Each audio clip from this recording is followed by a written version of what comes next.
म्हणायचे, बेटा तुला जे बरोबर वाटतं ना तेच तू कर. तेच तर केलं ना मी बाबा, तेच तर केलं. मग काय झालं माझ्यासोबत असं? सांगा ना, काय चूक होती माझी? सांगा ना. ही लोक घुरतात मला. या मुली माझ्याकडे बघून हसतात. छोटी मुलं येत नाही माझ्याकडे. हो सांगा ना, काय चूक होती माझी? सांगा ना. हो चूक होती माझी. हो चूक होती. मी त्याला विरोध करायला नको होता. अगं वेडे, ती तर राक्षसी वृत्ती. त्या राक्षसी वृत्तीला एका स्त्रीने नाही म्हटलेलं कसं चालेल? ती तर राक्षसी वृत्ती. अगं तो म्हणे तो पक्षी स्वच्छंद उडतोय. छाटा छाटा त्याचे पंख, कोसळू दे त्याला जमिनीवर. फार माती मोल होऊ द्या.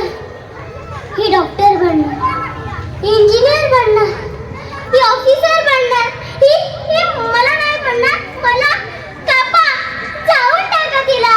अहो मी घरची लक्ष्मी आहे की मनोरंजनाचं साधन? सांगा ना, कोण आहे मी? सांगा ना. आणि जर मी घरची लक्ष्मी आहे तर माझ्याविषयी घाणेरडा विचार का?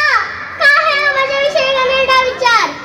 आणि जर मी घरची लक्ष्मी आहे आणि जर मी मनोरंजनाचे साधन आहे तर मी मंदिरात का?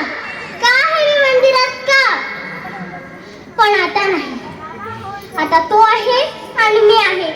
त्याने फक्त माझा चेहरा जाळला ना, माझी हिंमत, माझी स्वप्न तर तो नाही ना जाऊ शकला. मी परत उठणार. मी डॉक्टर बनणार. मी माझ्या बाबांचं स्वप्न पूर्ण करणार. अजून किती विरोध मेणबत्ती जाळून करायचा? अजून किती विरोध मेणबत्ती जाळून करायचा? दाही दिशात भारताच्या रोज अत्याचार किती? दृष्ट हैवाने जिकडे तिकडे भारत कधी घडायचा? नको कुठलीच सुनवाई, फक्त हवी फाशी आता.